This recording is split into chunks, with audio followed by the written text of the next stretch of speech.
Il était une fois, dans un pays en Afrique, vivait un monsieur dans les années 60. Ce monsieur avait réussi sa vie.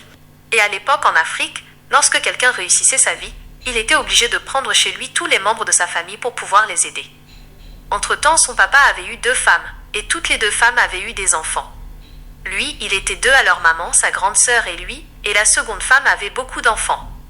Donc, entre-temps, il se construit une maison modeste en ville, il a eu 2 femmes, plusieurs enfants, et il a aussi pris avec lui ses frères, Kader, et il a commencé à prendre soin d'eux. Et au final, il n'a pas vraiment réussi sa vie. Pourquoi ? Parce que le peu d'argent qu'il aurait dû épargner pour prendre soin de sa famille et bien gérer sa retraite, il a utilisé pour s'occuper de la grande famille, des cousins, des neveux, de ses frères consanguins, et pour finir, aucun d'eux n'a réussi. Parce que son argent n'était pas suffisant pour les aider tous, et lui-même, pour finir, il n'a pas eu de terrain. Il est allé en retraite, il ne recevait pas assez pour sa pension de retraite. Bref, l'histoire, la leçon derrière cette histoire, c'est que, avant de s'engager à aider tous les membres de sa famille, il faut déjà s'assurer d'être extrêmement riche.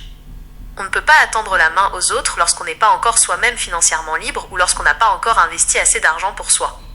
Donc, pour finir, il est mort, il n'a pas réussi à la fin de sa vie.